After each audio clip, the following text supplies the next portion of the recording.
নমস্কার বন্ধুরা, আমি সুমনা। আমার আইটি নতুন ব্লগে তোমাদের অনেক অনেক স্বাগত আর অনেক অনেক ভালোবাসা দিয়ে আজকে ভিডিওটা শুরু করছি। আশা করি তোমরা সবাই ভালো আছো, সুস্থ আছো। আমরাও কিন্তু এই যে বিন্দাস আছি। সকালবেলা উঠে কাজকর্ম সেরে স্নান দান সেরে তারপর এখন কিন্তু বেরিয়ে পড়ছি। আজকে হলো সরস্বতী পুজো। জানি ভ্লগটা অনেকটা দেরি হয়ে গেল দিতে, তোমাদের সাথে শেয়ার করতে আর কি। কিন্তু কি করব বলো, আমি আর এডিট করার সময় পাইনি, আর মাঝে কটা দিন ভিডিও দিইনি, সেইখানেই গ্যাপটা দিয়ে আমার এই লসটা। যাই হোক, আজকে যেহেতু দিচ্ছি তোমরা দেখে নিও ভিডিওটা। আশা করি আজকে ভিডিওটা তোমাদের খুবই ভালো লাগবে। তো রেডি হয়ে বেরিয়ে পড়লাম। আমি আর মেয়ে যাচ্ছি। মেয়ের আজকে হাতে খড়ি দেবো। তো দিদিবাড়িতে যেহেতু সরস্বতী পুজো করছে, তো দিদিবাড়িতেই ভাবলাম গিয়ে হাতে খড়িটা দিয়ে দিই।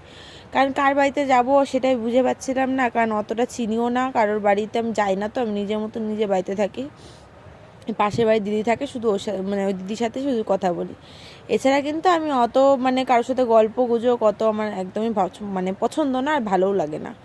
যাই হোক, চিনি না যেহেতু, তাই ভাবলাম দিদি বাড়ি যেহেতু হচ্ছে তো দিদি বাড়ি যাই। মেয়ের হাতে খড়িটা হয়ে যাবে, একটু ঘোরাও হয়ে যাবে। তো এইদিকে হলো দিদিবাড়ি চলে আসলাম। আর দেখো সরস্বতী ঠাকুরের এত ছোট, আর কি ভালো লাগছে না। ছোট বলবো না, বড়ই। কি বলো তো, ফেসবুকে জিজু ফটো ছেড়েছে, এত ছোট লাগছে, মনে হচ্ছে গোপাল ঠাকুরের মতন ছোট্ট। কিন্তু বাড়িতে এসে দেখি এখন না, ভালোই বড়। কিন্তু মুখটা দেখো কি মিষ্টি, না কি সুন্দর লাগছে না। যাই হোক, দিদির কিন্তু দেখো ভোরবেলা উঠে সব আয়োজন হয়ে গেছে। আবার এদিকে খিচুড়িও করেছে আজ। এখন কিন্তু বেশি বাজে না, ওই ধরো 1:30 মতন বাজে। তাহলে ভাবো তো দিদি কত সকালে উঠেছে। আর এই যে মেয়ের দুষ্টুমি শুরু হয়ে গেছে। চলো তোমরা ভিডিওটা দেখতে থাকো।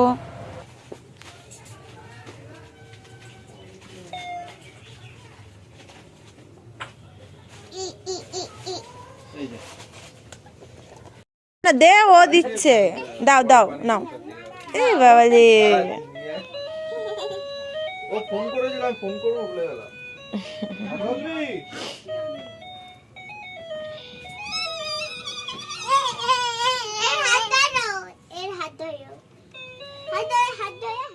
দুজনে দাঁড়াও।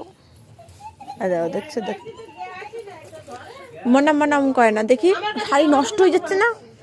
এই যে ছোনা মামা, দেখছিস?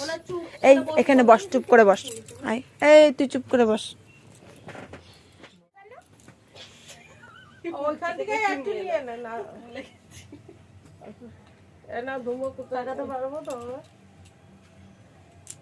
এই দাও, ঘন্টা দাও। কোথায় রাখবো তুমি? এখানে রাখবো? এই ব্যাপারটা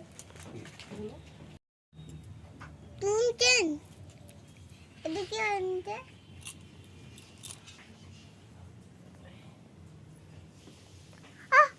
কি আছে?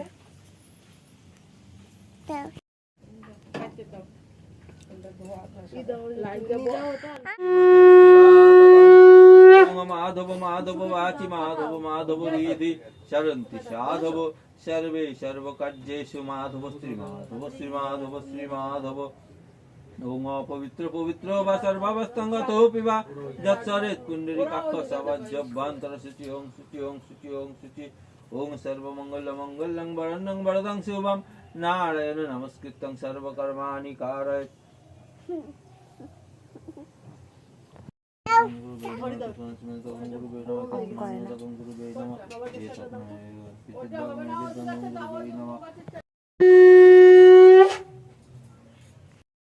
শিবায় নমঃ ওম শিবায় নমঃ ওম শিবায় নমঃ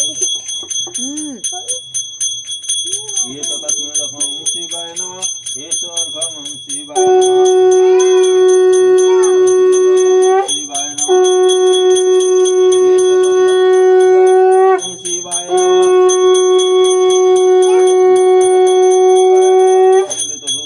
शिवाय नमः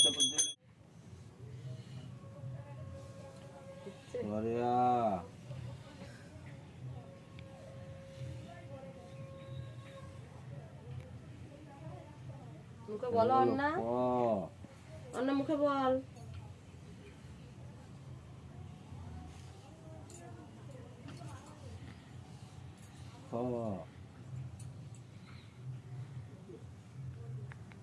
দেখবে না, আমি হাতে করে দিচ্ছি।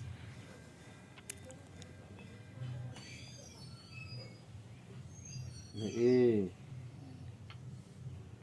B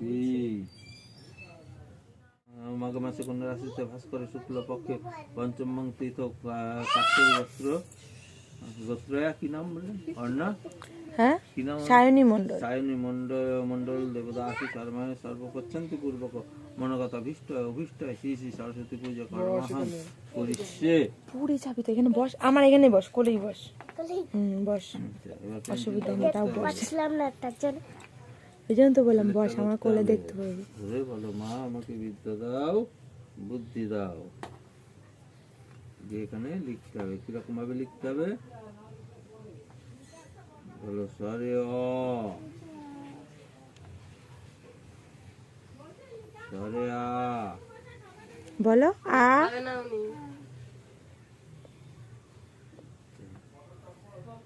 ক,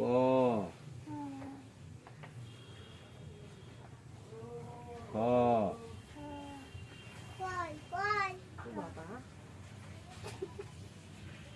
বলছে তো বাবা এ,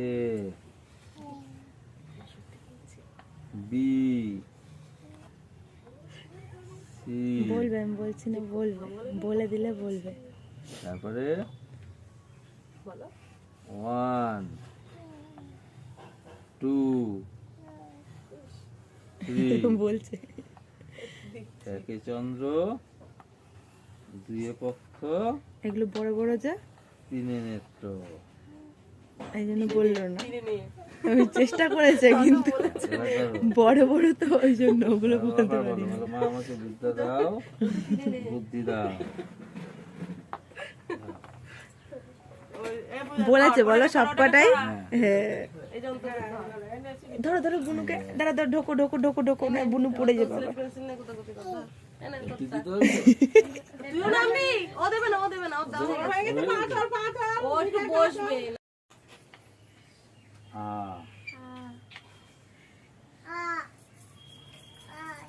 ও বলছে ক, এদিকে আয়। আমার দিদির সাথে বলবা, আসো এদিকে আসো, এটা রাখো, এটা রাখো, এটা রাখো, আসো দিদির সাথে বলবা। আসো, এটা রাখো, ওটা থাক, চলে আসো আমার কাছে। 1 2 3 একে চন্দ্র, দুয়ে পক্ষ, তিনে নেত্র।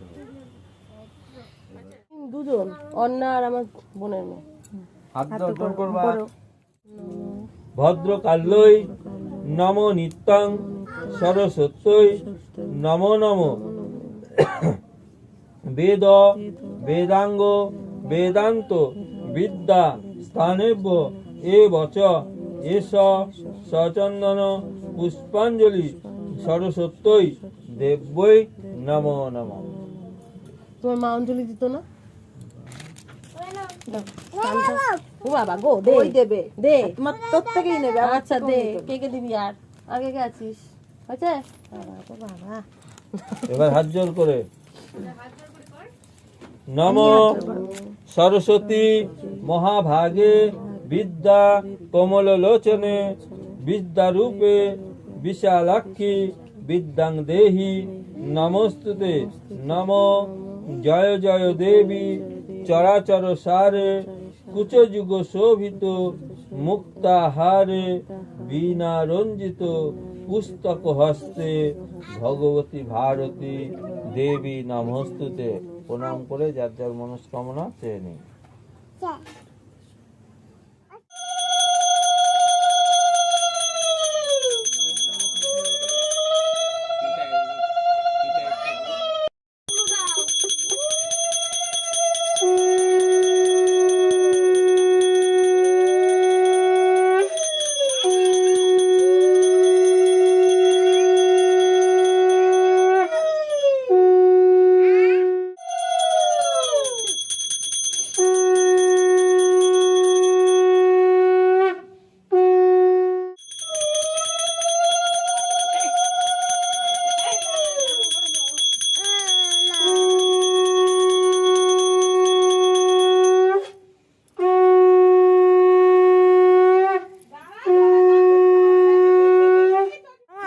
কই গেছে বর দিদি?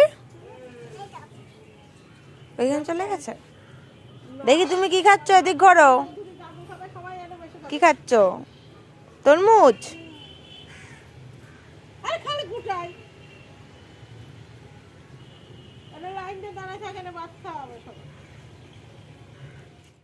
তো এইদিকে পুজো হয়ে গেল, যেটুকুনি পেরেছি সেটুকুনি তোমাদের সাথে শেয়ার করলাম।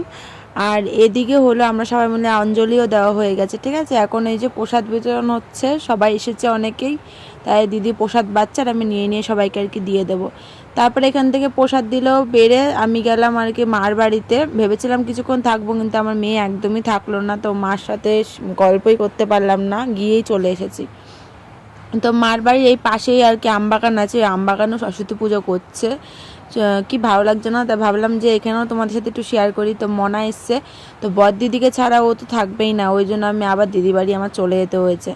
তো মাকে আর দেখাতে পারলাম না। তো তারপরে দিদি বাড়িতে এসে আলু ভাজা, সয়াবিনের তরকারি, সয়াবিন পনির আলু দিয়ে তরকারি করেছে নিরামিষ। তো এদিকে খাওয়া দাওয়া সেরে তারপর জিজুও বললো কাজে যাবে, তো জিজুকে বললাম কোটমোড় অবধি ছেড়ে দিতে, তাহলে বলো তো কি অটো ধরে আমি একবারে বাড়ি চলে যাব। তো সেটাই কটমোড়ে নামিয়ে দিয়ে চলে গেল জিজু কাজের দিকে, আর আমি ওখান থেকে অটো ধরে সোজা চলে যাবো বাড়ি গিয়ে তারপরে মনে হয় না কিছু শেয়ার করতে পারবো, কারণ বাড়ি গিয়ে আমার রান্না বান্না রয়েছে, কারণ সকালবেলা কিছু রান্না করে আসিনি, বড়মশাই বলেও কিছু বাইরের থেকে খেয়ে নেবো পরোটা। তো আমি গিয়ে আবার রান্না বান্না করলাম, চলো আসছি একটু পরে, সন্ধেবেলা এসলাম একবারে। সোনা আর আমি অনেকক্ষণ আগে এসেছি মানে দিদির বাড়ির থেকে, সেই বিকেলবেলায় ঢুকে গেছি, কিন্তু আমি আর ভিডিও করা হয়নি আমার। আর এসে রান্না বান্না করতে করতে বেলা গেছে গা।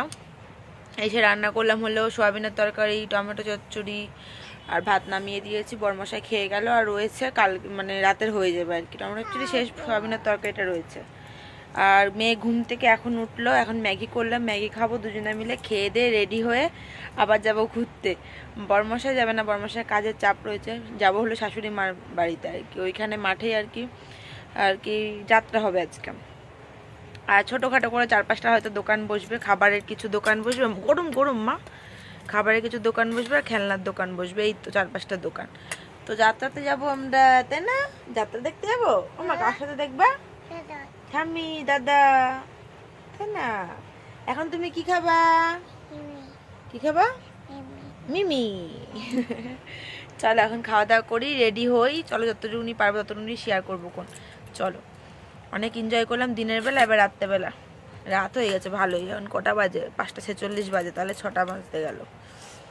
চলো, গরম গরম ধোয়া ওটা ম্যাগি আমি আর সোনামা খাবো, কারণ 2 প্যাকেট করলাম একবার, আমিও একটু খাবো। চলো পরে আসছি। চা নিয়ে আর কি যুদ্ধ চলছে, চা আর মুড়ি নিয়ে। দেখছো তাহলে কেমন তেজ।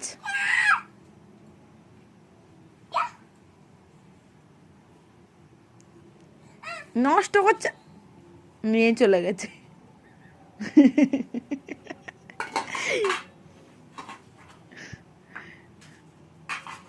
দেখছো সারা ঘরে মুড়ি মুড়ি।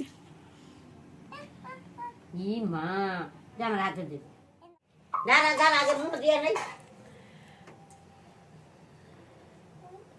মার বাড়িতে এসে যুদ্ধ শুরু হয়েছে দুজনার, মুড়ি খেতেই পাচ্ছে না। হাই রে, মুখ বড় গরমের কাম। তুমি মেয়েকে নিয়ে থাকবা মন্দিরের মধ্যে, আমি দৌড়ে যাব, দৌড়ে আসবো দোকান থেকে, ঠিক আছে? আমি একটা দেখি কানের কিনে নিয়ে আসি গা। খা একটু খা, ভিডিও শুরু করতে দেরি হয়ে গেল। চা খাওয়ার স্টাইলটা দেখো, আওয়াজ করে চা খেতে হয়। পাকা বুড়ি। মুখ দেবো কেন লজ্জা করবে? কি আছে ওই আবিরের মধ্যে যা আমার মধ্যে নেই? আমি তোমাকে যা দিতে পারি, আমি তোমাকে তাই দিতে পারি। মেঘা, আবির আমার ভালোবাসা, সে আমার প্রভু স্বামী, আর তুমি আমার বাবার বেতন ভোগী কর্মচারী। সুতরাং চাকর হয়ে থাকার চেষ্টা করো, ভুলে কখনো তুমি এবারে জামাই হবার চেষ্টা করে বেশি বাড়াবাড়ি করলে এই মেধা তোমাকে এমন মারবে, মেঘ থাকলে কবেই ছাড়বে। তাই নাকি? তাহলে তুমি আমার মুখ খুলে শুনে রাখো মেয়েটা। যে খাবার আমি খেতে পাই না সে খাবার আমি অন্য কাউকে খেতে দেই না, এটা করে আমি তাকে ছিঁড়ে ছিঁড়ে খাও। কিছু জানো না, স্বীকার করতে জানে। আমি তোমার সব কথা আবিরকে খুলে বলবো। তোমার এই শয়তান মুখোশ আমি আবিরের সামনে টেনে খুলে দেবো। আমি আবিরকে সব ওই আবির আমার কিছুই করতে পারে না।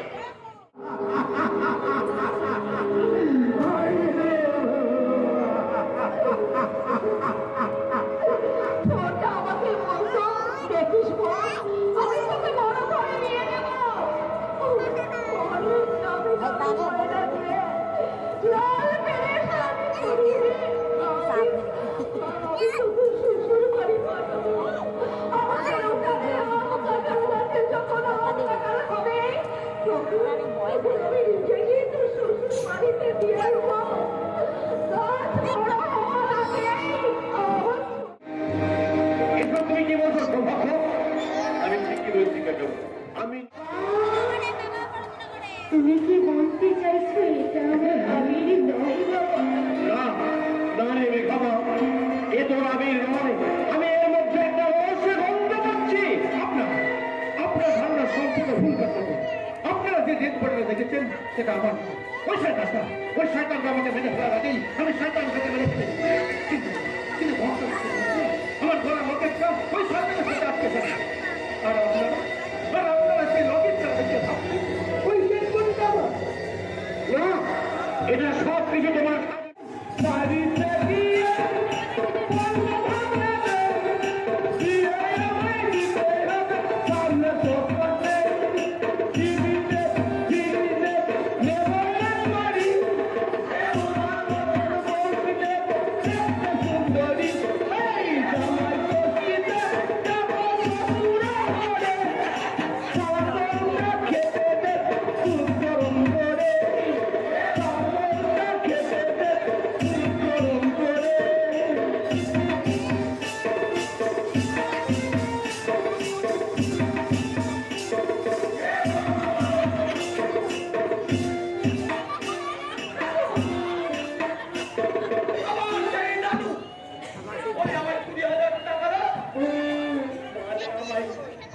বিয়ে করে তো তারপরে বাড়িতে চলে আসলাম, বরমশাই নিয়ে এসছে কাজ থেকে ফেরার পথে। তো এখন মেয়েকে এই যে আমার কাছে 5 টাকার কয়েন ছিল একটা, সেটাই দিলাম। আর এই যে ওর বাবা বললো যে 5 টাকা ফেলতে হতো না, আমি 10 টাকার কয়েন দিচ্ছি, সেটাই আর কি ফেলুক। তো সেটাই এখন দিচ্ছে বের করে। আর তারপরে মেয়েকে খাইয়ে দাইয়ে ঘুম পাড়িয়ে দেবো। আর বরমশাই আমার জন্য গিফট নিয়ে এসছে, মেয়েকে ঘুম পাড়ানো হয়েছে, আমি নামতে গেছি। তারপরে বরমশাই দেখি গিফট ধরে রয়েছে, ওই একটা চকলেট আর একটা আর কি ক্যাডবেরি। এটা কত বড় পাওনা বলো তো বরমশাইয়ের কাছ থেকে। এই সামান্য কিছুই হোক, তোমাদের কাছে হয়তো সামান্য কিছু, আমার কাছে এটাই অনেক বড় কিছু। মানে মানে কি বলবো, মানে এত ভালোবাসা কি আর বলবো। চলো বন্ধুরা, আজকের মতন ব্লগটা এখানে শেষ করলাম। আজকের মতন সবাইকে টাটা।